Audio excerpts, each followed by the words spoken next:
Hello बच्चों, एक बार फिर आपका स्वागत है आपके अपने यूट्यूब चैनल पीसीएस मार्गदर्शक पर। जैसा कि आप जानते हैं, आशीष सर के मार्गदर्शन में सारी क्लासेस चल रही हैं। आप लोग बिल्कुल पढ़ाई पर ध्यान दे रहे होंगे और आज एक बार फिर हम लोग बायोलॉजी की क्लास में सम्मिलित हुए हैं और आज का टॉपिक है बच्चों न्यूक्लिक एसिड। वैसे तो हमारा गोल देखिए, गोल एम कंप्लीट करने के लिए एक गोल होना चाहिए। तो न्यूक्लिक एसिड, डीएनए और आरएनए हमने सोचा कि सेल से संबंधित सारी बातें हमने कर ली और हमने डीएनए, आरएनए, प्रोटीन इन सब की बात की पिछले लेक्चर में चर्चा के तौर पे। तो मैंने सोचा कि आज आपको मैं न्यूक्लिक एसिड, डीएनए और आरएनए जो एक बेसिक न्यूक्लिक एसिड है उसको थोड़ा सा पढ़ा देते हैं, क्योंकि बीच में आप आशीष सर की क्लास में रहे होंगे। इसी तरीके से आप लोग प्यार बनाए रहिए, लाइक शेयर सब्सक्राइब करते रहिए, चैनल से जुड़े रहिए, क्योंकि जब आप जुड़े रहते हैं तभी आपको इन्फॉर्मेशन मिलती है। ठीक है बच्चों, देखिए आज क्या है हमारा न्यूक्लिक एसिड। न्यूक्लिक एसिड इसको बच्चों हिंदी में कहते हैं नाभिकीय अम्ल। क्या कहते हैं? नाभिकीय अम्ल। अब अम्ल का तो आप जानते हैं, अम्ल मतलब तो एसिड ही होता है, इसीलिए इसका नाम अम्ल रखा गया है। क्योंकि अब ये न्यूक्लिक एसिड है, न्यूक्लिक क्या नाम है? Nucleic acid. आमतौर पर एसिड शब्द आते ही हमें पता नहीं क्यों ऐसा फीलिंग होने लगता है कि कुछ ऐसी चीज़ जो हार्मफुल हो सकती है, जो उपयोगी ना हो। लेकिन बच्चों आपको पता है शरीर में डिफरेंट पीएच के साथ डिफरेंट एसिड हैं। डिफरेंट एसिड भी हमारे शरीर में है जो कि बहुत इम्पॉर्टेंट रोल प्ले करते हैं हमारे बॉडी के फंक्शन के लिए।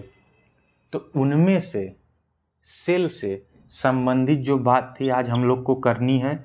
सेल चैप्टर में भी एक इंटरेस्टिंग पार्ट बचता है न्यूक्लिक एसिड, और उस न्यूक्लिक एसिड में डीएनए, आरएनए, इवन एक पार्ट और आप लोग अपने कॉपी में लिख लीजिए, चूँकि आप कॉपी पेन लेकर बैठे होंगे। मतलब डीएनए आरएनए की बात की है तो थोड़ा सा जीन के बारे में भी बात कर ली जाएगी कि आखिर वो जीन क्या है, मतलब ये इस डीएनए आरएनए का रोल क्या है। ठीक है, तो हम लोग थोड़ा सा न्यूक्लिक एसिड की तरफ चलते हैं। न्यूक्लिक एसिड है क्या? देखिए ये तो बहुत बेसिक बात है।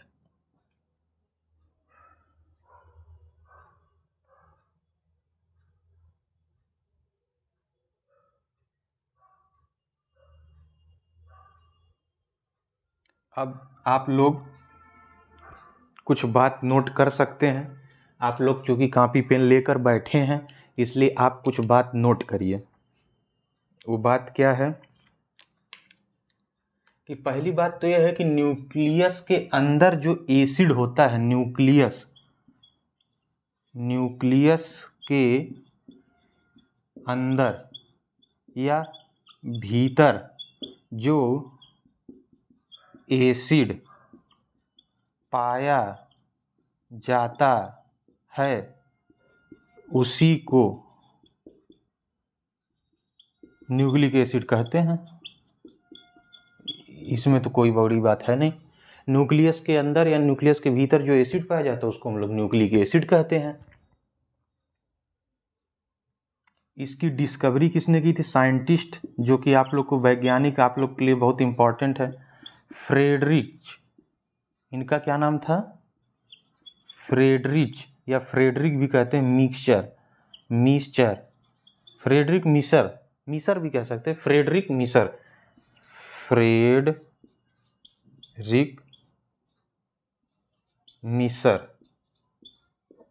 ठीक है, न्यूक्लियस के अंदर जो एसिड पाया जाता है उसी को हम लोग न्यूक्लिक एसिड कहते हैं। क्योंकि हमने सेल में बताया था कि सेल में एक न्यूक्लियस होता है, उस न्यूक्लियस के अंदर जो न्यूक्लिक एसिड पाया जाता है हम उसका पढ़ाई कर रहे हैं, समझ गए। क्योंकि आपको पता है कि हम हर लेक्चर में इस बात पर जरूर फोकस करते हैं कि जो वर्ड हमने लिखा, जो सेंटेंस हमने लिखा, उसका मतलब क्या है। जब आप एक बार उस सेंटेंस का मतलब जान जाते हैं तो आपको आगे चलकर वो परेशानी नहीं होती है, ठीक है।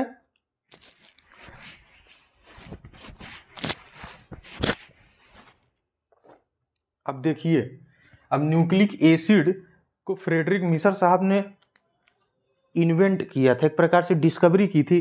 तो ईयर भी जरूरी है डिस्कवरी में, या मान लीजिए इसको हम डिस्कवरी लिखते हैं। डिस्कवरी में ईयर का बहुत रोल है। ईयर आप लोग को याद होना चाहिए, और ईयर था बच्चों 1869। 1869 हम लोग न्यूक्लिक एसिड, डीएनए, आरएनए और जहाँ तक जीन, इन चार की बात आज कर रहे हैं अपनी क्लास में। तो न्यूक्लिक एसिड, जैसा कि हमने बताया, इसकी जो एक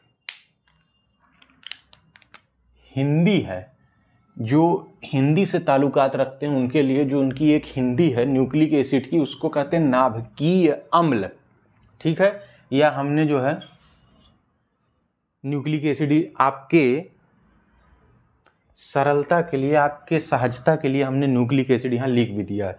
तो उसका डिफिनीशन क्या लिखा है कि न्यूक्लियस के अंदर या भीतर जो एसिड पाया जाता है उसी को न्यूक्लिक एसिड कहते हैं। और उनके साइंटिस्ट का नाम आप लोग थोड़ा सा, वैज्ञानिक का नाम आप लोग थोड़ा सा लिख सकते हैं, जान सकते हैं, चूँकि आप लोग के एग्जाम में पूछा जा सकता है। तो उनका नाम फ्रेडरिक मिसर था। फ्रेडरिक मिसर, जिन्होंने डिस्कवरी की थी न्यूक्लिक एसिड की। कब, किस ईयर में बच्चों? 1869 में। 1869 में इसकी खोज हुई थी। अब रही बात न्यूक्लिक एसिड, तो न्यूक्लिक एसिड मतलब एक न्यूक्लिक एसिड जो होता है एक प्रकार से वो संरचना है, जैसे प्रोटीन है, माइक्रोमॉलिक्यूल, उनमें पाए जाने वाले न्यूक्लिक एसिड, अमीनो एसिड। तो ये क्या है, एक प्रकार से ये बॉडी के अंदर क्या है, शरीर के अंदर की संरचना है। शरीर के अंदर के सेल में पाई जाने वाली संरचना है। संरचना क्यों? क्योंकि एक प्रकार से कुछ स्ट्रक्चर होगा ना, स्ट्रक्चर, जैसे न्यूक्लिक एसिड का बच्चों कुछ स्ट्रक्चर होगा, उस स्ट्रक्चर में कुछ मॉलिक्यूल होंगे, कुछ बॉन्ड्स होंगे, जिनसे मिलकर एक स्ट्रक्चर एक बना होगा। किसका? एसिड का। अब एसिड क्यों? न्यूक्लिक एसिड, आपको पता है, नाम भी ऐसा लग रहा है, न्यूक्लिक एसिड मतलब न्यूक्लियस के अंदर जो एसिड पाया जाता है उसको हम लोग न्यूक्लिक एसिड कहते हैं। इसीलिए हमने इसको आसान शब्दों में यहाँ लिख दिया है। साइंटिस्ट इसके फ्रेडरिक मिसर थे। डिस्कवरी 1869 में हुई थी।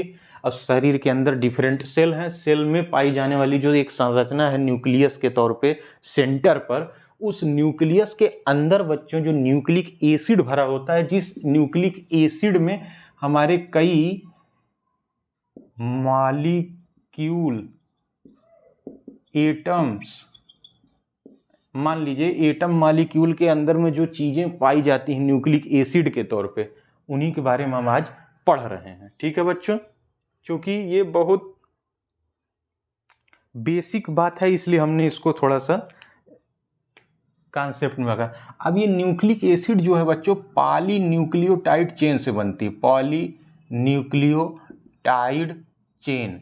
अब ये पॉलीन्यूक्लियोटाइड चेन क्या है?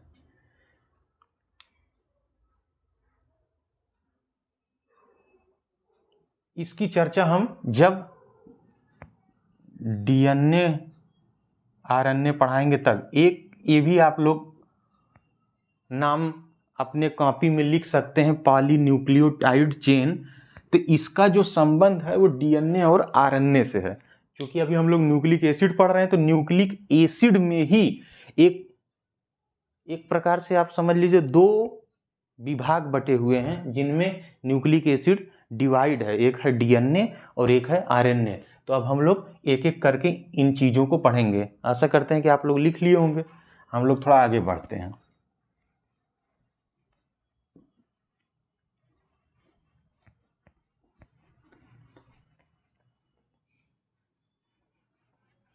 इसको हम नहीं रब कर रहे हैं पॉलीन्यूक्लियोटाइड चेन, क्योंकि इसी से अभी हमें आगे कुछ बात करनी है। इसमें हमें बस इतनी ही बात बतानी थी न्यूक्लिक एसिड से संबंधित।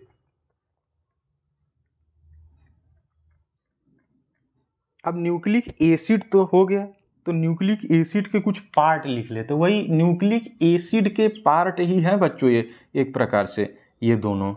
तो हम लोग बात करते हैं डीएनए की। डीएनए, इसका फुल फॉर्म क्या है बच्चों? Deoxy ribose nucleic acid. देखिए न्यूक्लिक एसिड बार बार आएगा हर चीज में, क्यों? क्योंकि ये न्यूक्लिक एसिड से संबंधित चीज है, इसलिए बार बार न्यूक्लिक एसिड शब्द आएगा। तो आप इससे वाकिफ हो ही गए हैं, मैंने बता दिया है।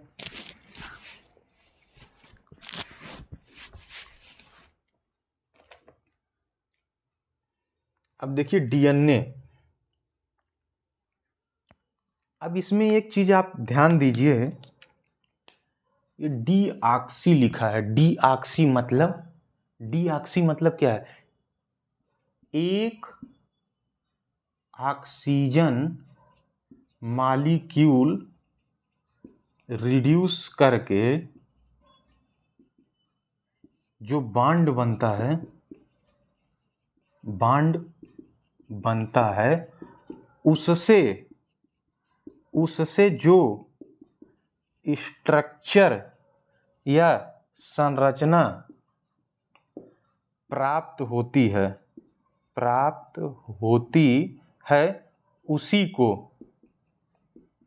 उसी को हम लोग डीऑक्सीराइबोज न्यूक्लिक एसिड कहते हैं। मतलब उसी को हम लोग डीएनए कहते हैं। डीएनए बच्चों बहुत इंपॉर्टेंट है, इसलिए भी क्योंकि ये हमारे यहाँ शरीर में हेरिडिटरी मटेरियल की तरह होता है। हेरिडिटरी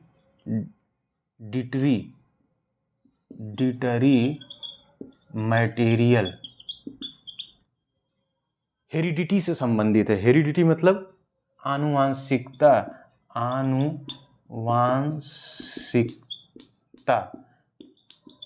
हेरिडिटी, ठीक है, हेरिडिटी।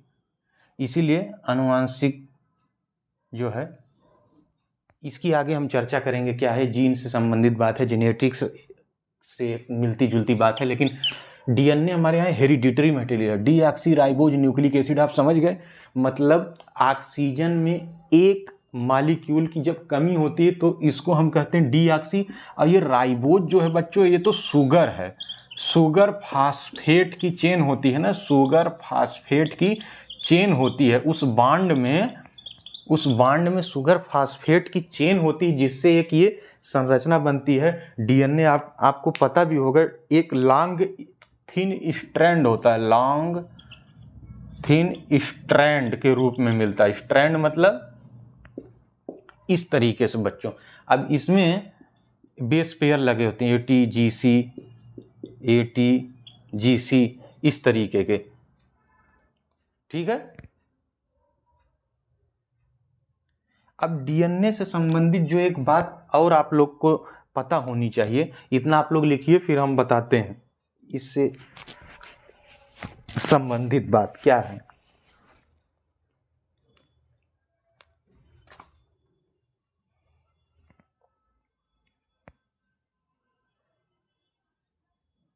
लिख लिए होंगे बच्चों। इसको थोड़ा रब करते हैं, हम इसको साफ करते हैं बोर्ड को, जिससे हम आगे की बातों को इस पर लिख सकें। अब देखिए क्या है, ये जो डीएनए है बच्चों, डीएनए डीऑक्सीराइबोज न्यूक्लिक एसिड, जैसे हम पढ़ते हैं, बोलते हैं, पढ़ाते हैं, उसी तरीके से आप लोग भी बोल कर समझ कर पढ़ेंगे तो आप चीज़ों को नहीं भूलेंगे और लंबे समय तक याद रख पाएंगे। अब देखिए डीएनए के बारे में ये बोला गया कि डीएनए को जानने के लिए इसको जानने के लिए कि आखिर डीएनए होता क्या है, एक मॉडल संरचना के तौर पे, संरचना के लिए, इसको जानने के लिए, किसको, डीएनए को जानने के लिए एक मॉडल संरचना के लिए तैयार किया गया था, क्यों, जिससे हमें यह पता चल सके कि आखिर डीएनए कैसा होता है, विजुअलाइजेशन मतलब पिक्चर बन सके हमारे दिमाग में। तो वो जो मॉडल तैयार किया था उसको हम लोग वाटसन क्रिक मॉडल कहते हैं, वाटसन क्रिक मॉडल, ये साइंटिस्ट का नाम है। ये बहुत इंपॉर्टेंट मॉडल था चूँकि ये बहुत प्रसिद्धि पा चुका था, इन्होंने बिल्कुल सत्य बातें दर्शाई थी, इसीलिए इनको हम लोग पढ़ते हैं, Watson Crick model. Watson Crick मतलब अगर आपसे कभी आपकी परीक्षाओं में पूछ लिया जाए कि डीएनए की संरचना को किसने सबसे पहले समझाया या बताया मूर्त रूप में सही तरीके से, तो आप लोग क्या बोलेंगे, वाटसन एंड क्रिक, वाटसन और क्रिक। क्यों, क्योंकि इन्होंने बोला था, जैसे ये दो साइंटिस्ट हैं इसी तरीके से इन्होंने दो साइंटिस्ट, मैं आपको याद करने का तरीका बता रहा हूँ कि ये वाटसन और क्रिक दो साइंटिस्ट के साथ मिलकर एक मॉडल तैयार किया था, इसीलिए इसको हम लोग कहते हैं डबल हेलिक्स। डबल हेलिक्स मैं याद करने के लिए बता रहा हूँ कि जैसे इसमें दो साइंटिस्ट वाटसन क्रिक, इसलिए डबल हेलिक्स मॉडल लिख रहा हूँ, बाकी उसका इससे मतलब नहीं। डबल हेलिक्स इसलिए है क्योंकि जो डीएनए की संरचना मिली थी वो कुछ इस तरह मिली थी, कुछ इस तरह। ये जो हेलिक्स बन रहा ना, हेलिक्स मतलब एक प्रकार से ये जो बीच बीच में हमें हेलिकल स्ट्रक्चर क्या होता है, हेलिकल स्ट्रक्चर कुछ इस तरीके से सांपनुमा, लेकिन उसके बीच में जो बांड बने, अब इस बांड के बीच में जो एरिया बना जहां पर बांड के साथ मॉलिक्यूल अटैच मिलते हैं, उन्हीं को तो हम हेलिक्स कहते हैं, मतलब वो जगह। अब डबल हेलिक्स क्यों, क्योंकि ये जो लॉन्ग थिन थ्रेड होता है बच्चों, लॉन्ग थिन थ्रेड के रूप में मिलता था, तो उनमें जो जैसे ए टी जी सी, अब टी ए सी जी, कुछ इस तरीके से डबल हेलिक्स मतलब एक प्रकार से आप इसको वो बोल सकते हैं कि उल्टा सीधा एक समान था। ये एक प्रकार से इसको उल्टा सीधा एक समान, जैसे हम लोग हिंदी में एक शब्द पढ़ते हैं जहाज, मलयालम, तो क्यों, क्योंकि ये उल्टा सीधा एक समान है, इसलिए ये जो थ्रेड बनते थे बेस पेयरिंग, जिससे गड़बड़ ना हो, क्या ना गड़बड़ हो, बेस पेयरिंग, यही बेस पेयरिंग को मेंटेन करने के लिए ऐसा बनाया गया था कि एक तरफ बेस होंगे एटीजीसी, तो उनके सामने जो बेस होंगे वो उनके कॉम्प्लीमेंट्री होंगे। क्या होंगे बच्चों, कॉम्प्लीमेंट्री, मतलब जो उनके सहयोगी हैं उनकी होगी, ठीक है। इसलिए ये मॉडल जो है तैयार हुआ था। आप लोग लिखिए,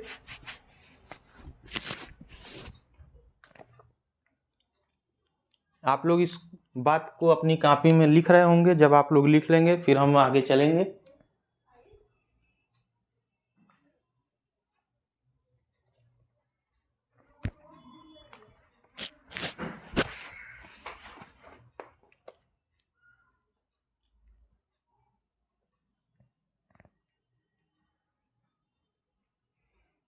चलिए बच्चों, इसको हम बोर्ड साफ करते हैं।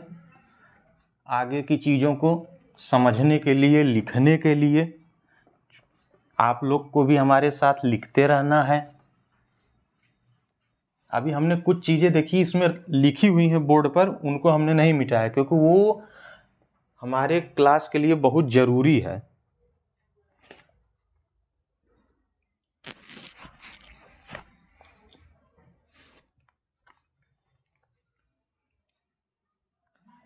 अब हम लोग जैसे डीएनए की बात किए थे उसी तरीके से आरएनए की भी बात कर लेते हैं। अब देखिए, डीएनए में हम लोगों ने बताया कि डीऑक्सीराइबोज न्यूक्लिक एसिड है, तो आरएनए का क्या है, आरएनए का भी फुल फॉर्म आप लोग लिख लीजिए, राइबोज न्यूक्लिक एसिड, ठीक है। राइबोज क्यों, ये जो शब्द आया राइबोज,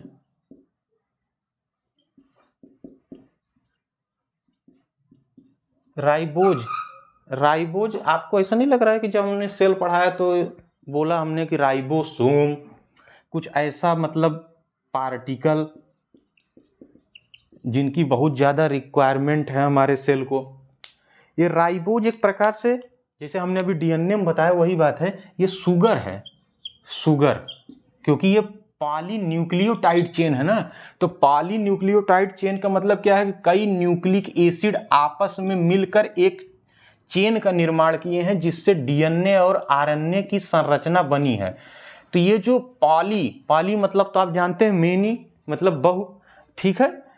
तो इसलिए आपको ये बात जरूर याद रखनी है कि राइबोज शब्द इस डीएनए में आरएनए में बार बार आ रहा है राइबोज। तो ये राइबोज क्या है, तो राइबोज जो है शुगर है, क्योंकि अभी हमने पीछे भी बताया कि शुगर और फास्फेट की बैकबोन होती है।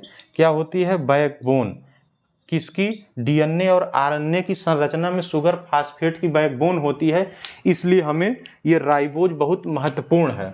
जैसे फ्रेडरिक मिशर साहब ने डीएनए की खोज की थी, वैसे फ्रेडरिक मिशर साहब ने आरएनए की भी खोज की थी, ठीक है। ये दोनों न्यूक्लिक एसिड के लिए बहुत ही इंपॉर्टेंट हैं बच्चों। यहाँ देखिए न्यूक्लिक एसिड जो हमने लिखा है उसके ये महत्वपूर्ण भाग हैं डीएनए और आरएनए। और आप लोग के एग्जाम में ये अक्सर पूछा जाता है कि किस बॉन्ड से बनते हैं, क्यों बनते हैं, तो इसीलिए मैंने बता दिया कि ये जो शुगर फास्फेट, यही जो मेन बॉन्ड है जिससे चेन तैयार होती है, शुगर और फास्फेट से मिलके। शुगर मतलब जो एमिनो एसिड के पार्ट हैं, एमिनो एसिड, ठीक है, जो हमने एमिनो एसिड 20 पढ़े थे, जो उनसे बॉन्ड बनाकर बनते हैं, जो उनसे बॉन्ड बना के संरचना बनती है, उससे शुगर का निर्माण होता है। अब फास्फेट तो मॉलिक्यूल है, जो कि फास्फेट क्यों है, उस चेन को बच्चों स्ट्रेंथ प्रोवाइड करता है। चेन को क्या करता है, स्ट्रेंथ प्रोवाइड करता है, मतलब ताकत देता है, जिससे उनका जो निर्माण हुआ है वो यथावत उसी स्थिति में बना रहे, उसका जो पार्ट है चेंज ना हो।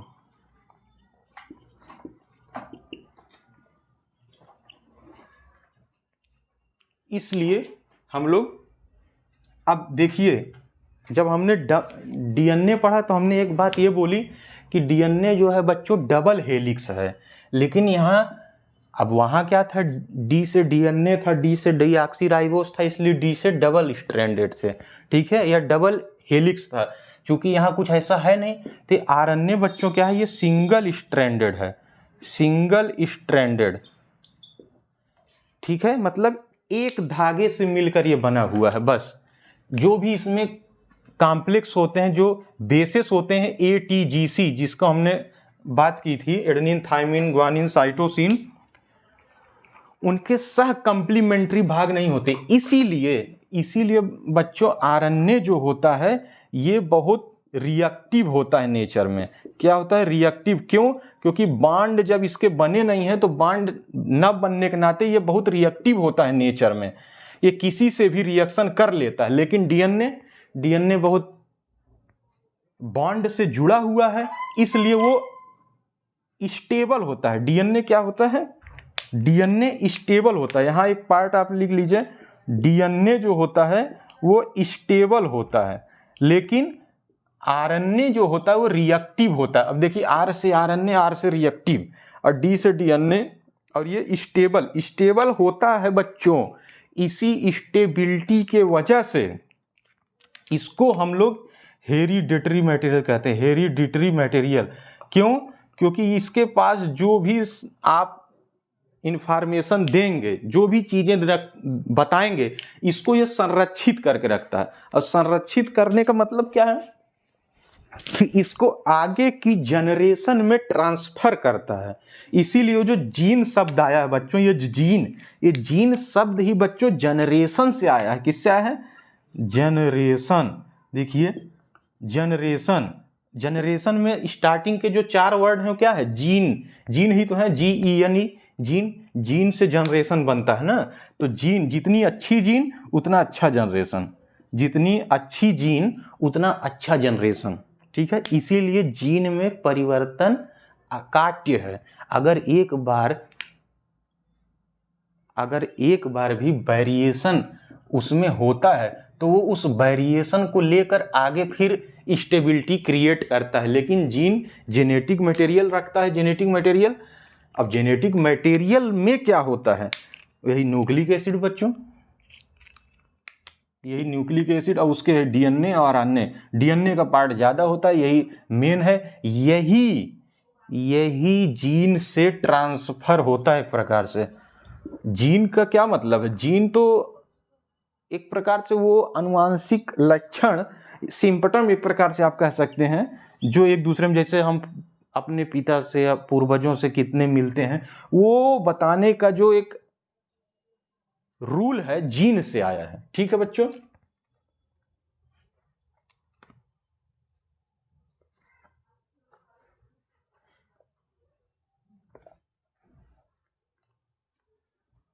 अब हम बच्चों इसको थोड़ा रब करते हैं।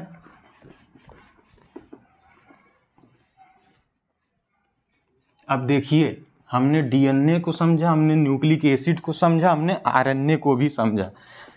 अगर कुछ और बातें हम कर लें तो ज़्यादा ही आपको क्लियर हो जाएगा। अब क्लियर क्या है कि DNA तो आपको पता ही है, DNA हेरिडिटरी मटेरियल है तो हर चीज़ में मिलता है। RNA की जो मिलने की संभावना है वो थोड़ा सा कम है DNA की अपेक्षा। ठीक है।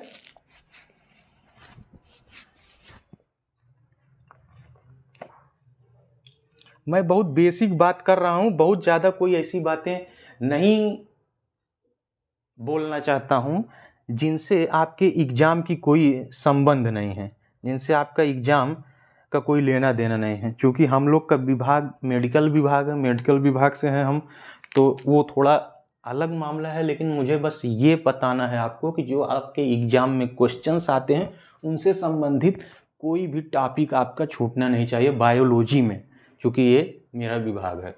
तो इसलिए मैं जो है एक बार एक काम करता हूँ। न्यूक्लिक एसिड पढ़ाया आपको, DNA बताया, RNA बताया, लेकिन अब थोड़ा सा हम लोग आगे चलते हैं। आगे इसलिए क्योंकि हमें साथ के साथ कोर्स कंप्लीट करना है। अब देखिए, DNA जब हमने बताया तो आप थोड़ा सा एक जगह एक कॉपी में इम्पॉर्टेंट पॉइंट नोट्स कर सकते हैं कि DNA कितने टाइप के होते हैं। DNA के कुछ प्रकार लिख लीजिए जो बहुत बेसिक हैं, पूछे जा सकते हैं। जैसे B-DNA, Z-DNA, ठीक है। अब B-DNA Z-DNA क्या है? ये B-DNA जो है बच्चों, ये राइट हैंडेड हेलिक्स है, राइट हैंडेड हेलिक्स। अब इस राइट हैंडेड हेलिक्स का क्या मतलब है और B-DNA का मतलब क्या है? ठीक है। B-DNA का मतलब क्या है? ये तो एक प्रकार से ये B-Z, ये अल्फाबेट रखा गया था, अल्फाबेट रखा गया था किस लिए? आइडेंटिफिकेशन के लिए, कि आइडेंटिफाई हो सके समय से, इसलिए अल्फाबेट हैं। इनका कोई ज़्यादा रोल नहीं है। लेकिन अब ये राइट हैंडेड है और ये जेड जो है लेफ्ट हैंडेड है, इसीलिए मैंने इसको यहाँ लिख रहा हूँ जिससे आप लोग थोड़ा डिस्टिंक्शन कर सकें। अब राइट हैंडेड और लेफ्ट हैंडेड क्या है? मतलब जब कोई DNA की संरचना बनी बच्चों, तो जो DNA की संरचना जो हमने बताई, जो सांप नुमा होती है, एक प्रकार से हेलिकल होती है, तो उस हेलिक्स में अब ये चेक करना है कि जो इनके बॉन्ड्स बने हैं वो किस तरीके से बने हैं और किस तरफ से बने हैं, ये जानना ज़्यादा जरूरी। अगर ये ऐसे बने हैं तो क्या होगा? राइट हैंडेड हैं, ठीक है। अगर ये ऐसे बने हैं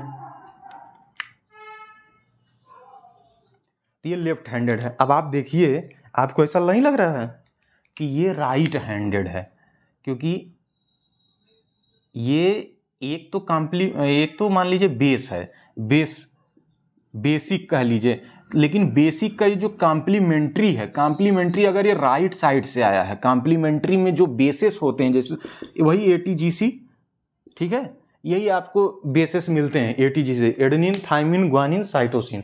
अगर ये राइट साइड से आते हैं, राइट हैंडेड हैं, अब अगर ये लेफ्ट साइड से आते हैं तो ये बच्चों लेफ्ट हैंडेड हेलिक्स हैं। बस यही बात रखनी है। इनको आइडेंटिफिकेशन के लिए एक को बी और एक को जेड दे दिया गया, क्योंकि जो वाटसन क्रिक का मॉडल था जिससे DNA प्रूफ होता है वो जेड DNA था, इसलिए इसको ज्यादा हम लोग पढ़ते हैं।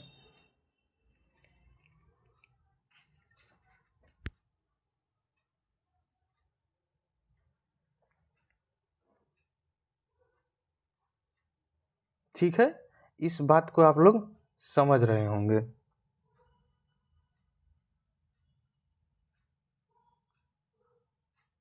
अब देखिए इसमें क्या है कि शुगर की बात हो गई, सारी बातें हो गई। अब इनमें कुछ नाइट्रोजीनस बेस होते हैं, यही नाइट्रोजीनस बेस जिनको मैं बेस पेयर बार बार बोल रहा हूँ, यही नाइट्रोजीनस बेस होते हैं, एडेनिन, थाइमिन, ग्वानिन, साइटोसिन। इन्हीं के बॉन्ड बनने और ब्रेक होने पर, इन्हीं के बॉन्ड बनने और ब्रेक होने पर जो मॉलिक्यूल बनते हैं, जो एक प्रकार से संरचना बनती है, उसी को हम लोग DNA, RNA, protein, nucleic acid ये सब कहते हैं। ठीक है, क्योंकि बात हमने न्यूक्लिक एसिड की बात हमने सबकी की, तो नाइट्रोजिनस बेस को भी याद रखना है। ठीक है, और फास्फेट ग्रुप की भी हमने बात की, तो फास्फेट ग्रुप भी हम लोग को याद करना है। तो आज हमने क्या क्या पढ़ा? न्यूक्लिक एसिड पढ़ा बच्चों, DNA, RNA पढ़ा। अब थोड़ा सा जीन को समझते हैं। जीन की बात भी हमने लिख दी थी, इसलिए थोड़ा सा जीन को हम समझ सकते हैं। थोड़ा सा हम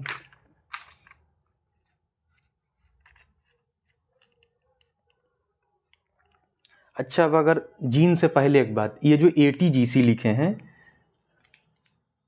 इसको थोड़ा सा समझ लेते हैं कि आखिर ये ATGC क्या है। ये बार बार आ रहा है ATGC। तो इसको हम लोग थोड़ा सा पढ़ लेते हैं, तब जीन की तरफ चलेंगे तो आपको ज़्यादा क्लियरिटी होगी। 5 नाइट्रोजिनस बेस पाए जाते हैं, 5 नाइट्रोजिनस बेस मिलते हैं, नाइट्रोजिनस बेस। ठीक है, उनके नाम क्या है? ग्वानिन, एडेनिन, साइटोसिन, थाइमिन और यूरेसिल। ठीक है, ये जो नाइट्रोजिनस बेस की हम बार बार बात कर रहे हैं न्यूक्लिक एसिड में, तो आप लोग एक जगह लिख लीजिए नाइट्रोजिनस बेस होते कौन से हैं? ग्वानिन, एडेनिन, साइटोसिन, थाइमिन और यूरेसिल। अब देखिए बच्चों क्या है इनमें, जो एक बेसिक बात है, ग्वानिन बच्चों आपको DNA और RNA दोनों में मिलता है। ठीक है, एडेनिन भी आपको DNA और RNA दोनों में मिलता है। साइटोसिन भी बच्चों आपको दोनों में मिलता है, DNA और RNA में। थाइमीन जो होता है बच्चों, ये जो थाइमीन है ये ओनली इन DNA, थाइमीन केवल DNA में होता है बच्चों। और ये जो यूरेसिल है बच्चों, यूरेसिल ये ओनली इन RNA। यही बात आपको याद रखनी, यही कंफ्यूजन हो जाता है कि कौन सा DNA में कौन सा RNA में है। एक्चुअली कभी कभी क्वेश्चंस में यही सब पूछते हैं कि DNA और RNA में कौन कौन से बेस पेयर होते हैं, तो यही हमको कभी कभी कंफ्यूजन हो सकता है, इसलिए आप लोग एक जगह इसको लिख लीजिए।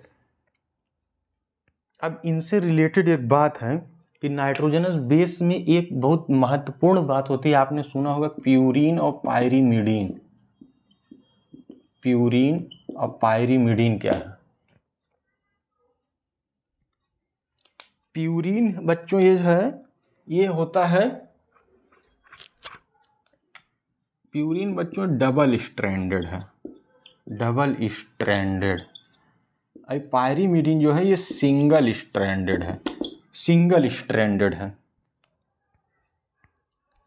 ये जो ATGC हमने लिखा था, ये ATGC ये ATGC जो होता है ये आपको DNA में मिलता है, DNA में।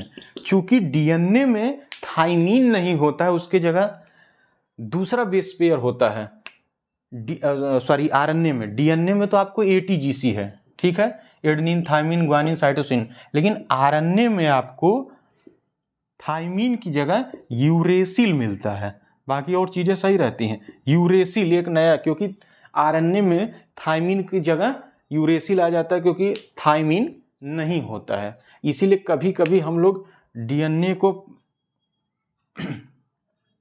क्या बोल देते हैं,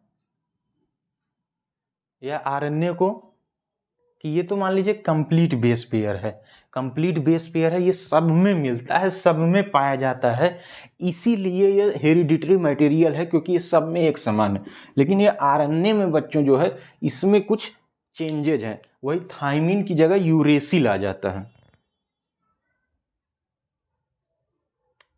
अब हमने हेलिक्स की बात की थी, जो हेलिक्स लिखा था हमने, हेलिक्स।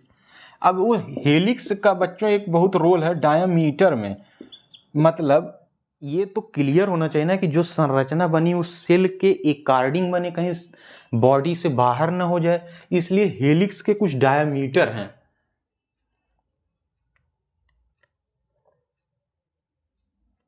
दो हेलिक्स के बीच का डायमीटर जो होता है बच्चों, उसको आप लोग नोट कर सकते हैं 20 एंगस्ट्रॉम। कितना? 20 एंगस्ट्रॉम होता है, ठीक है।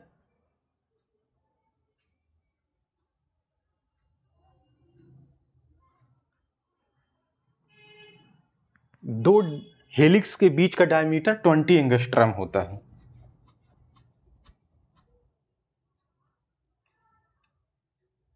लेकिन जो इसका 20 एंगस्ट्रॉम तो मान लीजिए डायमीटर है, लेकिन 34 डिग्री पे कंप्लीट होता है। 34 डिग्री एंगस्ट्रॉम पर एक डीएनए की संरचना जो है 34 डिग्री एंगस्ट्रॉम से बनती है। इससे ज़्यादा अगर आप चेंजेज लाएंगे तो बेस पेयर्स जो हैं वो ब्रेक हो सकते हैं। इसलिए हमें ये ध्यान देना है कि डीएनए का एक होल्ड जो है 34 एंगस्ट्रॉम पे होता है, मतलब 3.4 नैनोमीटर। 34 एंगस्ट्रॉम का मतलब क्या है? 3.4 नैनोमीटर। इसीलिए 34 एंगस्ट्रॉम 3.4 नैनोमीटर।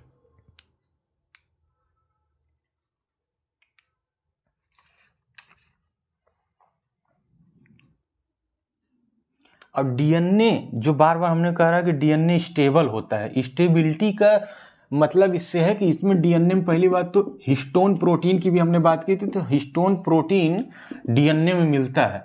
डीएनए में हिस्टोन प्रोटीन मिलता है, जिसकी वजह से वो स्थायी बना रहता है, क्योंकि ये बहुत बेसिक प्रोटीन है, ये बेसिक प्रोटीन है।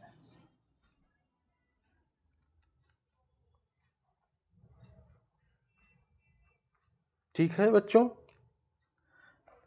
अब हम थोड़ा सा आगे चलते हैं।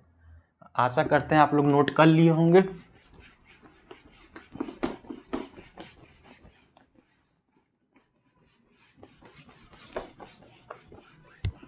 जीन चूंकि बड़ा टॉपिक है, तो इसलिए मैं सोच रहा हूं कि जीन जो है नेक्स्ट लेक्चर में कंप्लीट करूंगा, तब तक आप लोग कुछ नोट कर लीजिए। कुछ बहुत इंपॉर्टेंट जैसे बैक्टीरियोफेज, इनके कभी कभी पूछ लेता है कि इनकी संरचना में क्या क्या यूज हुआ है, या बेस पेयर के बारे में पूछ लेता है। बैक्टीरियोफेज एक है लैम्डा, बैक्टीरियोफेज लैम्डा, और एक है 5×174, ठीक है। एक है, तो बैक्टीरियोफेज लैम्डा जो होता है बच्चों, उसमें लैम्डा में बैक्टीरियोफेज लैम्डा में 48502 बेस पेयर होते हैं, 48502 बेस पेयर। लेकिन जो 5×174 है उसमें 5386 न्यूक्लियोटाइड होते हैं, 5386 न्यूक्लियोटाइड होते हैं। अब ये जो न्यूक्लिक एसिड की हमने बात की तो उसमें ये बार बार आ रहा न्यूक्लियोटाइड, क्या न्यूक्लियोटाइड और न्यूक्लियोसाइड। ये न्यूक्लियोटाइड और साइड क्या है? ये टाइड, ये जो टी आया है बच्चों, ये टी इसीलिए आया कि अगर फास्फेट ग्रुप है, फास्फेट में भी टी है, ये जो टी आ रहा है ये इसी वजह से आ रहा है क्योंकि अगर फास्फेट ग्रुप अटैच है तो न्यूक्लियोटाइड कहेंगे। अब अगर फास्फेट ग्रुप अटैच नहीं है तो उसको न्यूक्लियोसाइड कहते हैं, ठीक है। न्यूक्लियोटाइड और न्यूक्लियोसाइड भी फर्दर क्लासीफाई है, क्योंकि इनको हम आगे अभी बताएंगे।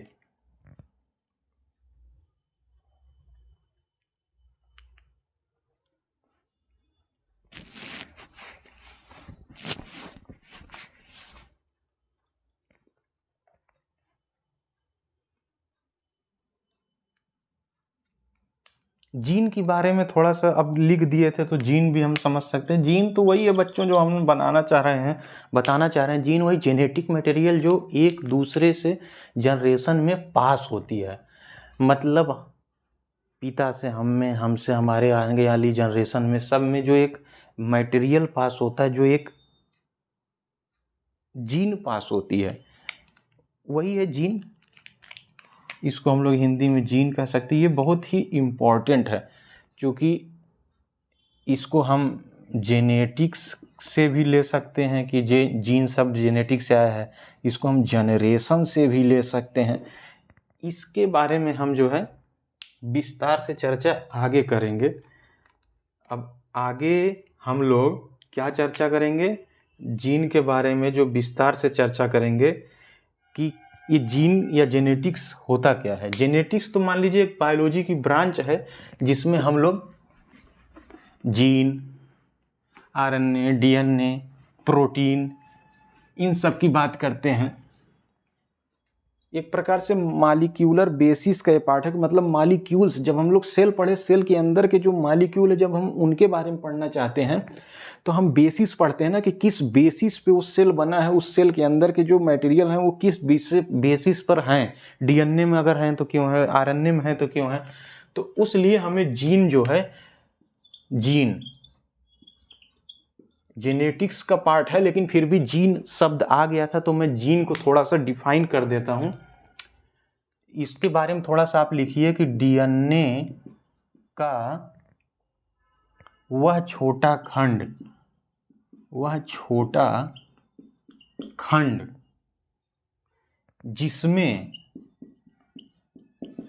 आनुवांशिक कोड निहित होता है,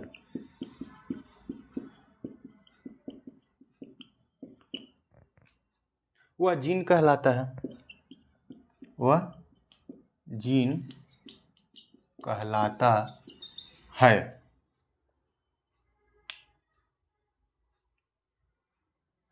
बस जीन के बारे में आप लोग अभी इतना समझ सकते हैं कि ये जेनेटिक्स का पार्ट है। आगे आने वाले चैप्टर्स में शायद आप लोग को ये बातें पता चले, लेकिन जीन शब्द भी आ गया था इसलिए हमने जीन के बारे में थोड़ा सा यहाँ लिख दिया। आप लोग लिख सकते हैं अपनी कॉपी में।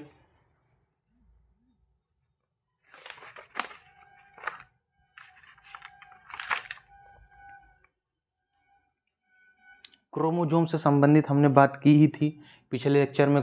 क्रोमोजोम के बारे में भी हमने बताया भी था। जो भी हम बताते हैं, जो भी हम लिखवाते हैं, इसको अगर आप बार बार गो थ्रू करेंगे तो आप चीज़ों को जल्दी से याद कर पाएंगे। अब इसकी खोज किसने की थी? तो साइंटिस्ट का नाम लिख लीजिए, जॉनसन। साइंटिस्ट का नाम था जॉनसन।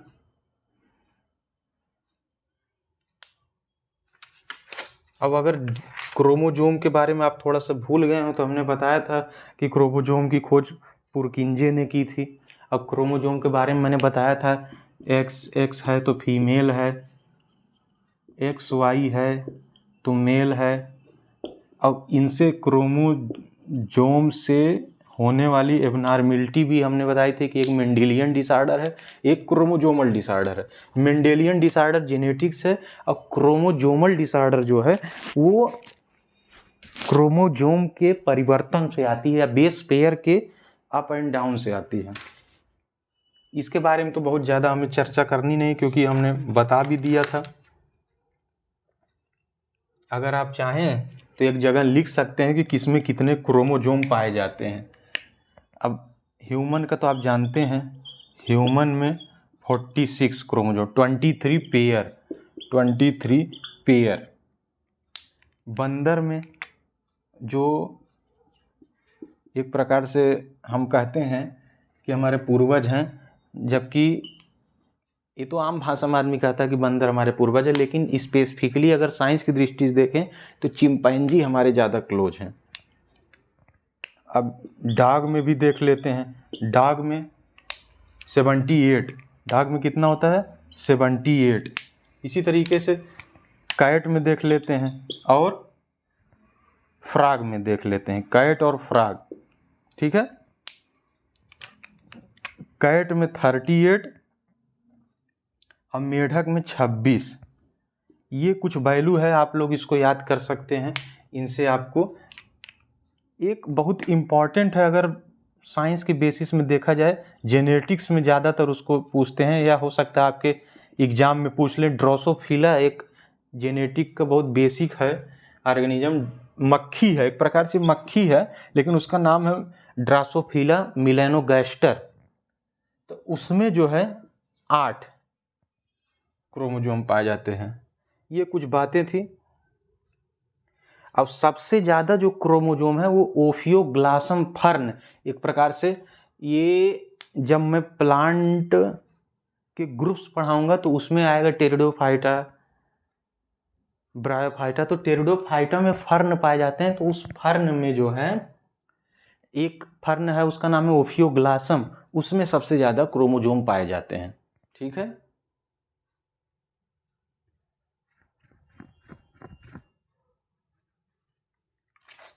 और हमने ह्यूमन से संबंधित बात की थी, तो ह्यूमन से संबंधित बात में आप जानते ही हैं कि ह्यूमन में 2 टाइप के होते हैं, एक ऑटोसोम और एक एल्लोसोम।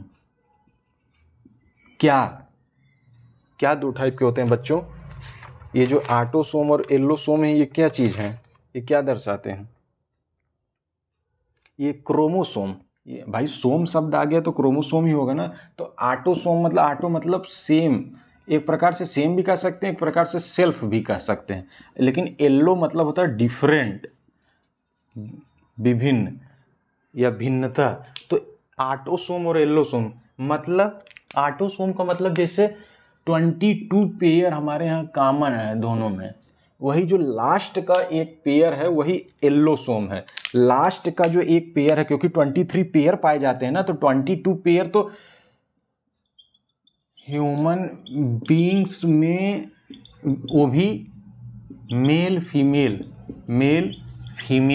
में कॉमन है, लेकिन जो एक पेयर अनकॉमन है उसी को हम लोग एल्लोसोम कहते हैं, 1 पेयर। उसी से डिसाइड होता है कि XX तो फीमेल है या गर्ल चाइल्ड है, XY है तो मेल है या बॉय है, ठीक है। अच्छा, अब जब ये डिसीजन की बात आती तो एक बात ये आप लोग नोट कर सकते हैं कि ये डिसाइड कैसे होता है। ये डिसाइड कैसे होता है कि जो जनरेशन है आने वाली वो बॉय होगी या गर्ल होगी, तो डिसाइड करने का काम जो है ये फादर से होता है। क्योंकि मदर के पास तो XX है, लेकिन फादर के पास X और Y है, तो ये जब आपस में ये फर्टिलाइजेशन के तौर पे मिलते हैं तो जो संरचना बनती है उससे पता चलता है कि अगर XX है तो फीमेल और XY है तो मेल। ये थोड़ी सी बात क्रोमोजोम और इस सब से संबंधित थी, इसलिए हमने यहाँ बता दी हैं, ठीक है। तो आज की क्लास मैं सोचता हूँ कि यहीं तक रखी जाए। काफ़ी चीज़ें हमने आज डिस्कस की, न्यूक्लिक एसिड और डीएनए आरएनए हमने पढ़ाया और कुछ जीन से संबंधित बातें की और ये भी बताया कि डीएनए के जो प्रकार होते हैं। सारी बातें हमने आज विस्तार से जो की हैं, इनको आप एक बार गो थ्रू कर लीजिएगा। अगर आपको कोई डाउट हो तो आप कमेंट बॉक्स में कमेंट कर सकते हैं, लेकिन हर लेक्चर की तरह मेरा एक ही फोकस है कि आप जब फोकस्ड होकर पढ़ेंगे और इसको रिवाइज करेंगे तो आप भूलेंगे नहीं। इसलिए आपका क्या काम है, आपका लेक्चर के बाद एक काम है कि आप इसको गो थ्रू कर लीजिए। इनसे संबंधित जो प्रश्न हैं उनको भी आप देख सकते हैं। अगर इन केस आपको उनमें से कोई चीज़ नहीं समझ में आती तो आप कमेंट बॉक्स में कमेंट कर सकते हैं। तो ठीक है बच्चों, आज की क्लास हम लोग यहीं तक रखते हैं। तब तक के लिए आप पढ़ते रहिए। ठीक है, जय हिंद, जय भारत।